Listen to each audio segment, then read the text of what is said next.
first discovered this whole concept of responsibility when I was 21 years old. I was living in a little apartment. I was working on a construction job. It was 35 degrees below zero outside.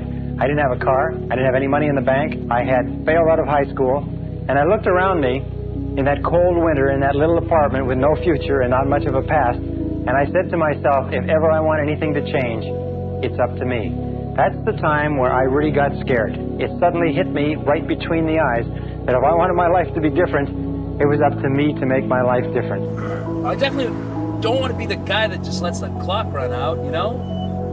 I definitely do not want to be the guy who just sits there while time fucking stands still. I want to be the guy. The fucking guy. Yeah, the fucking guy. You're doing this for you. Your conscience knows when you're being honest and when you're not. I think optimizing to make that person happy, that conscience happy, is a really good idea. The great philosophers Oliver Wendell Holmes said the great tragedy of the average person is they go to their grave with their music still in them. It's 44 degrees and it's nice and rainy outside. No one cares about that. It's not about the rain. It's what the rain represents. Life is always giving you a test. Trying to give you a way out.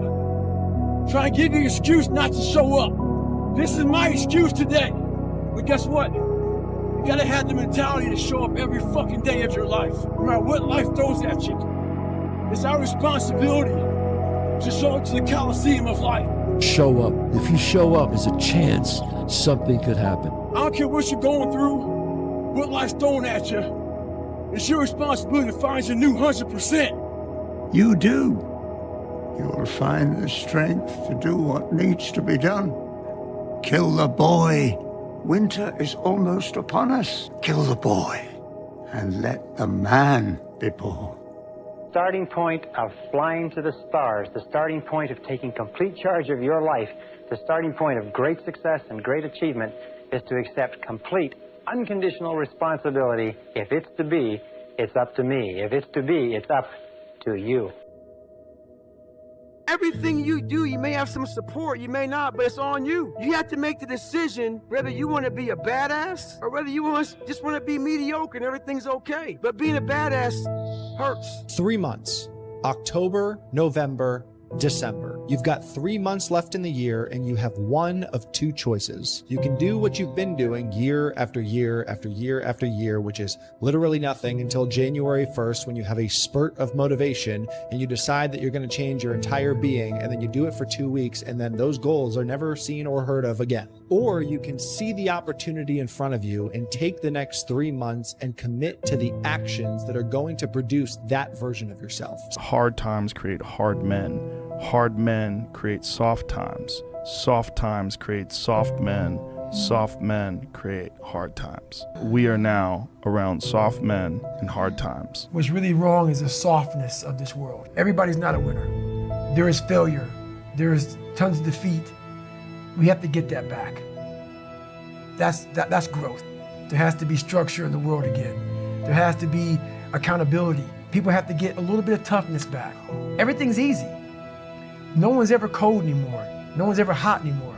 Everything is exactly the way we want it. And that causes you not to use the most powerful weapon in the world, which is your mind. So when things get hard, how the hell can you rely on your brain when you don't know how to because everything's so easy? Carry on, fight the good fight and true.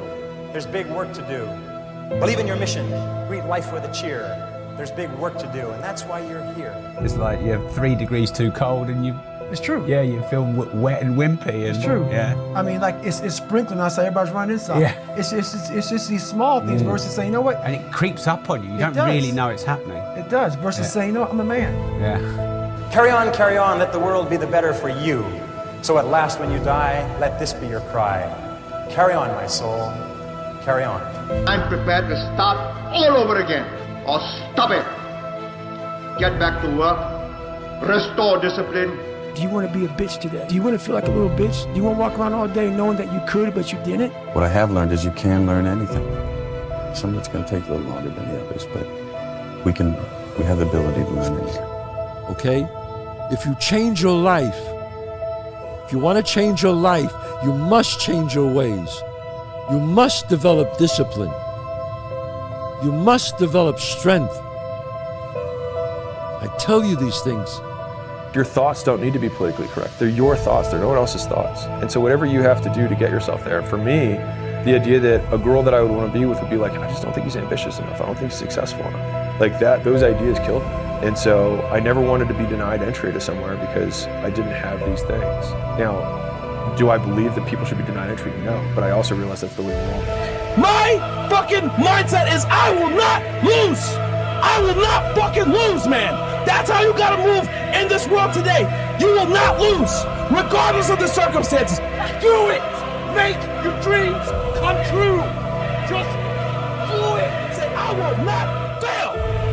I will not fail. The more weird you are is a reflection of how committed you are to focusing on your shit, molding and shaping and developing your ideas and your craft so that when it's time for you to make your rounds, you're gonna fly. I will not lose. You have to have the same fucking mindset. Why you fucking piece of shit can't even lose 11 pounds? That's fucking ridiculous. I got 11 houses. And so in the strife of the battle of life, it's easy to fight when you're winning. It's easy to slave and starve and be brave when the dawn of success is beginning. But the man who can meet despair and defeat with cheer, there's the man of God's choosing. Carry on, things never were looming so black. But show that you haven't a cowardly streak, and though you're unlucky, you never are weak. Carry on, brace up for another attack. It's looking like hell, but you never can tell. Carry on, old man, carry on. Ever tell you the story about my dad? My dad, Carl, was a loving man, tough man. Like you? Much more loving, much tougher. Right. So one day he gets a call into the big boss's office. First time he's met him in 30 years. So what did the boss say? Nothing. Nothing. What the fuck kind of story is this? You see, it's not about what the boss said. It's what he didn't say, Joe. He didn't say anything interesting at all. So after 30 years, my dad finally had a chance to sit across from the man who was running everything. And you know what he saw? What? Nothing. Nothing special. My dad realized in that moment he could have been that guy sitting behind that desk. But he realized it too late.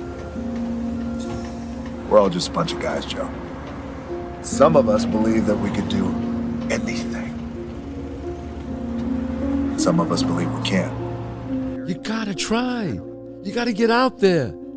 You gotta fake it till you make it. Do something. Come on, man. It's all inside of you. Let it out. You can flip the fact that you have nothing going for you with you have nothing to lose. And that means that you can take lots of risks very quickly and end up in the exact same position you are, which is nothing. If you believe it, if you really believe that you could be something, if you have that little voice in your head saying, hey, you got talent, you could do this, then follow that voice. It's so easy to be great nowadays, my friend, because most people are weak. Most people don't want to go to that extra mile. Most people don't want to find that extra because it sucks. It's miserable. It's lonely. And that's where I gain the advantage. Every single person who wants to do something with their life and has done something with their life has gone through the exact chapter that you're going through. And it's the lonely chapter. It's the chapter where you don't fit in with your own friends, but you don't have the outcomes yet to fit into a new group of friends. And you're going through this and you're like, is this even worth it? Because you have no signs of success, right? But if there's anything that you can take away from what we're saying right now is that the sign of success is the hate that you get along the way. Nobody wants to work with an asshole. Life's too short. Life is way too short to work with an asshole. It is. I've trained 99% of my life alone. No one pat me on the back. I did all of the work alone. When God has something for you, it doesn't matter who stands against it. God will move someone that's holding you back away from a door and put someone there who will open it for you. If it's meant for you, I don't know what your future is. But if you're willing to take the harder way, the more complicated one, the one with more failures at first than successes, the one that has ultimately proven to have more meaning, more victory, more glory, then you will not regret it. Now, this is your time. So you gotta think, man, like sometimes you go through things and you don't know the reason at first, but it's not for right now, it's to help someone later. like your son or your daughter. Sometimes you're living through the toughest thing ever and you don't know why it's happening to you. But sometimes, guys, it's bigger than what you can even see right now. Sometimes your son gonna be looking you in the eye and say, Dad, how do I get through this? And then what are you gonna tell him when you quit before? What are you gonna tell him when you took shortcuts?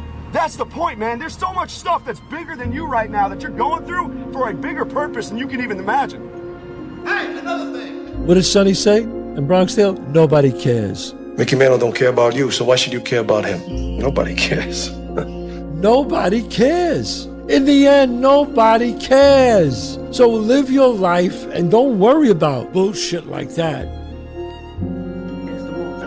It was just like Sonny said it would be. Nobody cares.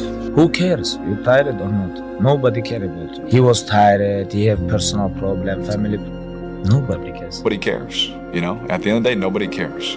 What we're going through, how your body feels, nobody cares. We gotta do our job. You always have to be the person who roots for you before everyone else does. People struggle to do things alone, and the path of the exceptional person is one of an exception, which means that you are not with other people. Nobody, don't you understand? Nobody cares about all the trials and tribulations of your fucking weak, cut life. Don't you understand that? Because God did not create you to impress people. Because if you impress them, what is the reward? By impressing people that have nothing to give you but an opinion. And everyone has an opinion. Your biggest enemy is you. The only person that gets in your way is you. Nobody else. It's you. Absolutely nobody gives a fuck about you as much as you're gonna have to give a fuck about yourself. You are never gonna have any of the things you want if you do not get them yourself. Nobody cares about you enough to do it for you. This is absolutely true. I knew that no one was coming back to help me. No one's gonna miracle me to be somebody special. Mentality is the only thing that gets us through life. What people say does not matter to me because whatever you do in life, good or bad, there's always going to be somebody. Often they will tell you it can't be done, and it's just because they don't have the courage to try it. You will never in life meet a hater doing better than you, ever. Everything that you're worried about is going to be gone like that. People that are criticizing you, they're going to be gone, you're going to be gone. All this hand-wringing worry and concern over how are people viewing me, and someone said something bad about me and you get so upset about it, is wasted time and energy. Marcus Aurelius says your only focus should be on getting better at what you're doing. Focus on what you're doing, get better at what you're doing. Everything else is a complete waste of time. Y'all got to get focused. I'm where I'm at because I'm focused. Tunnel vision. I'm focused on what I got to do. Y'all got to have a game plan. The most important thing is, the two most important, be really good at what you do and be well liked. You know what? You can't fail. You can't. And change the things you want to change about yourself. Change them. You're going to need to get yourself some rituals. Right now, every one of you in this room is controlled by your rituals. I don't just mean this one. I mean every morning you get up. I know your body. I can look at your body right now and I can guess your rituals. Some of you, your rituals to work out 5 times a week, I can see it clearly. 4 to 6 times a week, it's obvious. Because you couldn't look like that if you didn't do that. I know what his rituals are. Because your life comes from your rituals. If you don't develop the ritual, you're kidding yourself. Stop playing the victim. Stop running around acting as if you have nothing to do with the people, things, and situations in your life. Stop running around acting as if you don't have a choice. You do have a choice. You cannot change your life unless you change something. If you always do what you always did, you'll always get what you always got. No matter what it is. Many times you say to yourself, I gotta lose weight, I'm too fat. And then you know what? During the day you eat at night, and the next day you get mad at yourself. Well, what do you want? What do you want? You got to change something. Change happens when the pain of staying the same, when the pain of change is less than the pain of staying the same. And so if you're comfortable in staying the same, the point is to make yourself more in pain to get yourself to move. You could change your life if you want to. It's always your next decision. So it's up to you. If I just sit here and diddle around, what am I gonna have? Nothing. Okay? Gotta do something, right? Try and save my fucking life. So that's what I'm doing. Okay? No one else is gonna save my life. If I disappear, like, who cares? Nobody cares, man. Seriously. Yo, and that's okay. That's life. That's life.